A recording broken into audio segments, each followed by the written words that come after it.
Les artistes du Burkina Faso ont désormais une mutuelle de santé. Baptisée SMAR, la structure qui a été mise en place en 2013 a un statut d'association et vise la prise en charge à prix mutualiste des dépenses de santé des artistes burkinabés.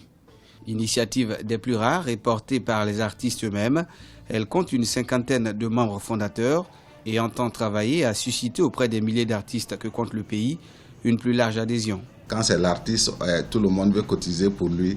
Et je pense que cet état de fait a fait que l'artiste lui-même en tant que tel aujourd'hui tarde à prendre conscience qu'il est travailleur comme tout le monde et qu'il y a des questions qu'il doit intégrer dans sa façon de faire en tant que travailleur.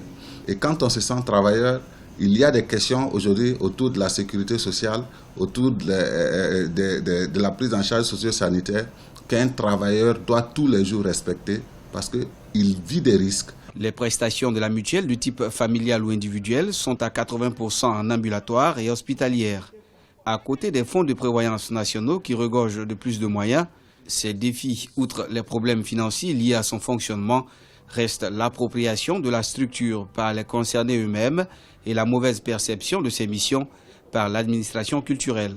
L'artiste lui-même individuellement peut souscrire à la mutuelle de santé des artistes en tant qu'artiste. Il débourse de l'argent, il cotise. Et quand il est malade, c'est ça la mutualité. Au moment où lui n'est pas malade, son argent sert à soigner l'autre. Au moment où l'autre est malade, au moment où lui il est malade, l'argent de l'autre sert à le soigner.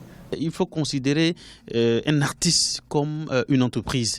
L'artiste qui est une entreprise doit pouvoir épargner, doit avoir des conseillers sur le plan financier, doit être entouré de banquiers. En 2017, la mutuelle connaîtra le lancement officiel de ses prestations.